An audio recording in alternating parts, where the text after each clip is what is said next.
My name is Jus'B. I'm a lyricist, musician, poet, activist, brother, son. I'm an artist.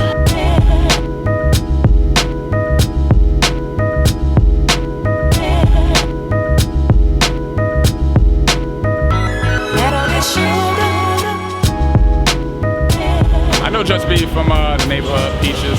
We used to hang out at Peaches a lot, get drinks, see him around Bed-Stuy, you know. It's but so big, so small, see everybody everywhere, you know. I mean, I think honesty in art, you know, it separates artists. Like, I really appreciate artists who are real and you feel their realness, you know, and whether if they paint, like real painting artists who go and they paint crazy, bizarre, abstract works, and then you go there and you're like, oh, you're crazy, I get it, you know, or comedians or musicians. It's just, I feel more reality with them when I see them, you know, or hear them play. Individuality in music is very important because, for me, I've always been brought up with the whole thing, you need to be innovative, you need to be different than the rest of the pack, you need to be a leader. And I just feel like today, for the most part, I see everybody using the same formula. It's a formulaic kind of thing, and it's like individuality is very important because it separates you from, you know, the rest of the people out there who are just following and just doing the same old bullshit. I met Jus'B here at Bedvine. I know he's from the D, Detroit, which I have a lot of love for. There's great music history out of there. This brother, albeit he is young, he knows a lot of stuff in terms of music. He has that background, and why wouldn't he? He's from Detroit. You know, there's just such rich music history there, and it shines through him. It's like somebody like of my age group passed him the baton. He took it and he ran with that shit like Usain Bolt. You know? Growing up in Detroit was very beautiful, nostalgic. Besides what America thinks about the negativity in Detroit,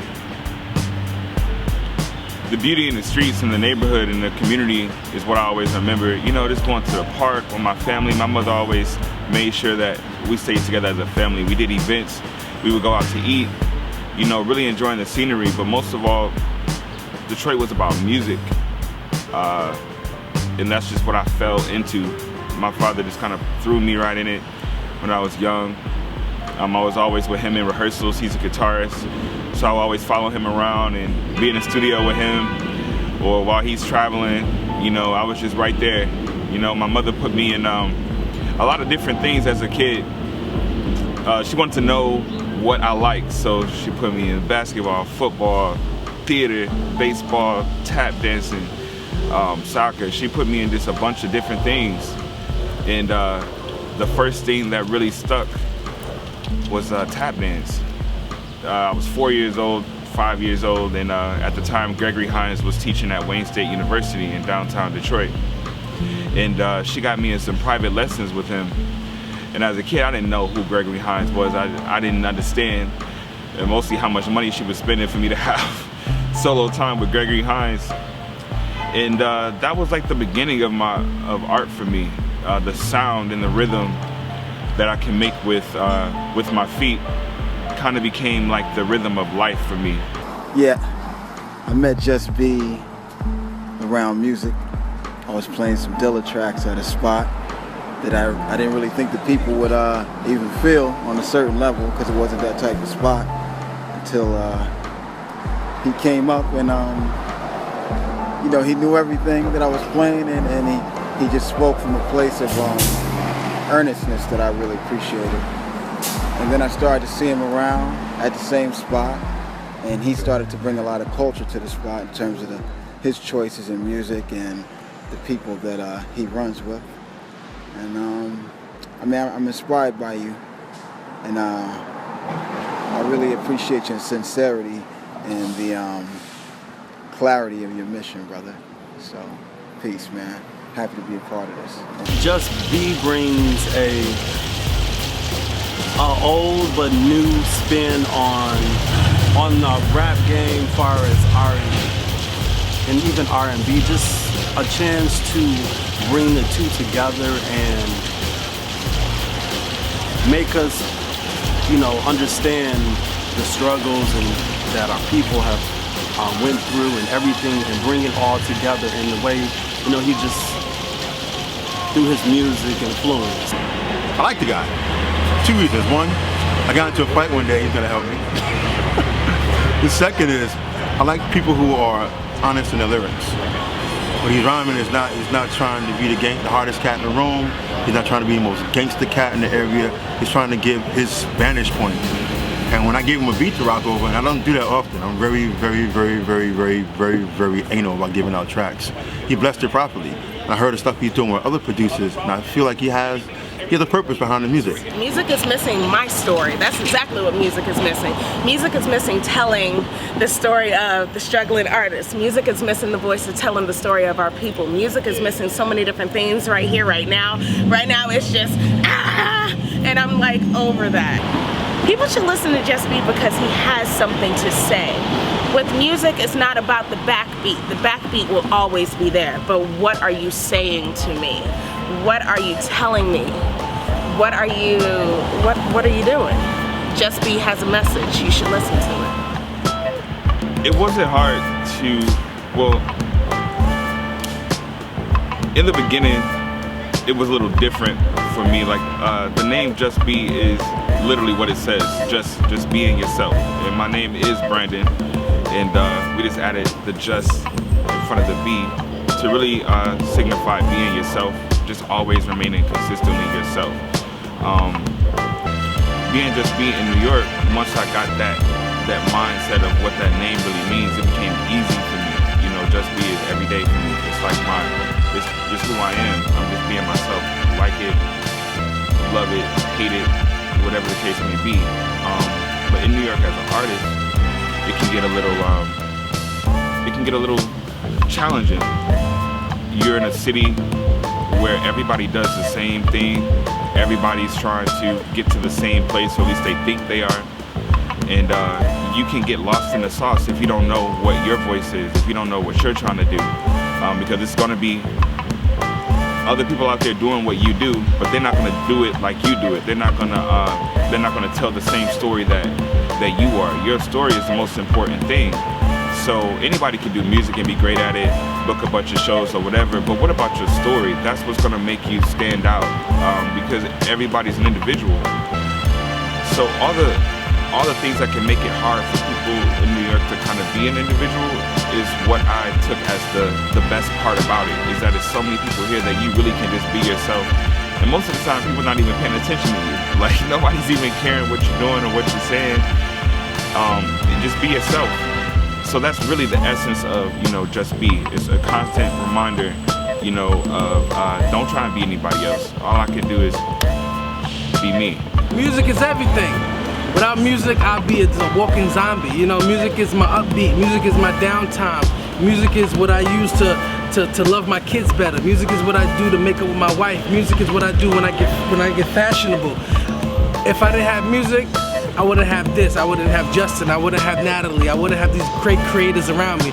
So music is everything. Music is like my heartbeat. I met Jus'B through another artist of mine. Her name is Miss Monroe. Shout out to Elliot Monroe. We just vibe. He was real Pan-African. I was real Pan-African. Was rocking. I invited him to Smash Studios. He killed it for my fundraiser for Africa. And then ever since then, we just kept tight. He came back to me. He said, yo, he want to do an album. We recorded the album. The album was done. Then he came back and said, yo, Haas, I ain't going nowhere else. We're going to do a mixtape. I'm like, all right, let's do the mixtape. And one thing I respect about this brother, he's serious about his business. I never had to chase him for money. I never had to chase him for respecting my time, because I have children and a family, so he's big on time. Every time he comes to the studio, he's respectful. He brings me a tea. When I have to make my prayer breaks, he knows what I gotta do. He takes his break. He understands the professionalism behind making music, and a lot of people don't get that until they get like in a main industry level and someone schools them, but like he already has that mindset like, yo, I wanna do this, I'm gonna work X amount of hours high, so I'm gonna get this. I've never, ever had to chase him down for no money.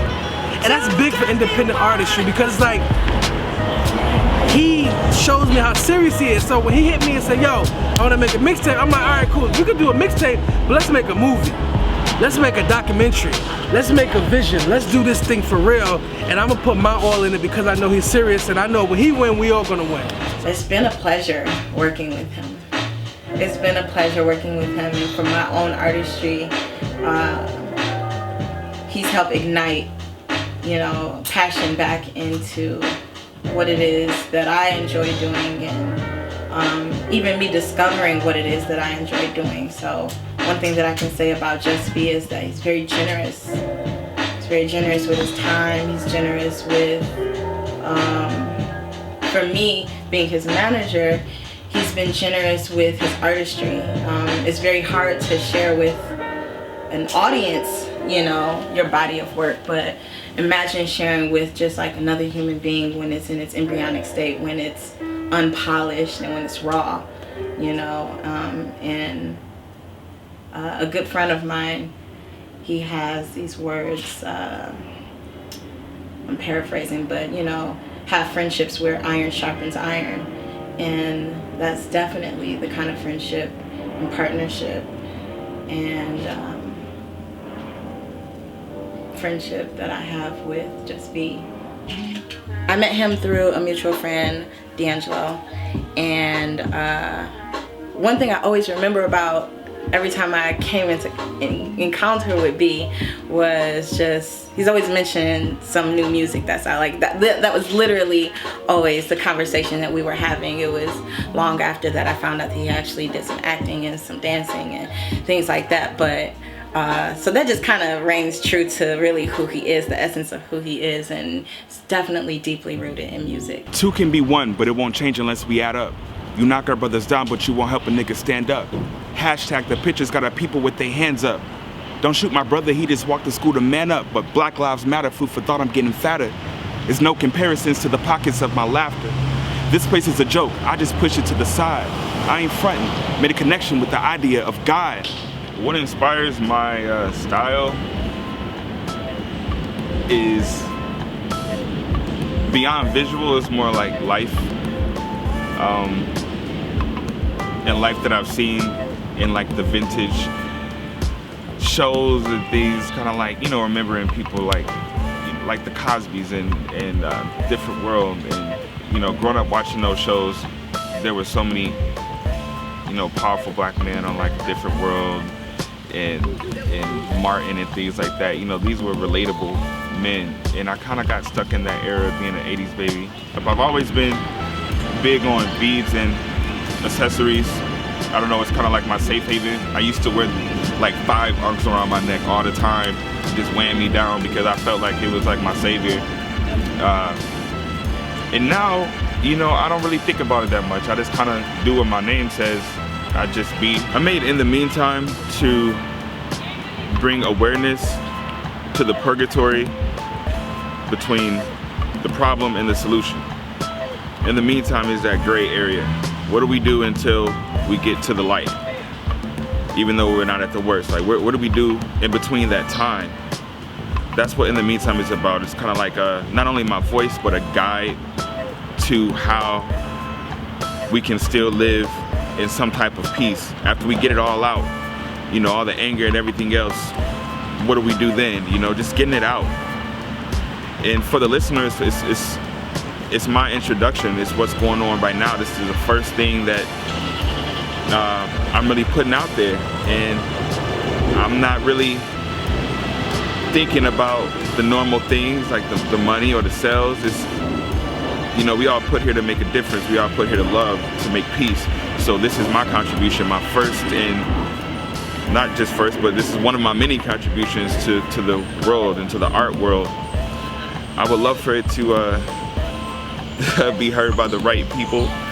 You know, the documentary and the videos, it's just kind of shedding my visuals and music. I want to kind of just be an extension of myself, how I see things, you know, where I'm at in my life, how I view it, and just my story. That's what In the Meantime is. It's just about that chapter 1, because this is a whole book we're doing. So In the Meantime, it's just chapter 1.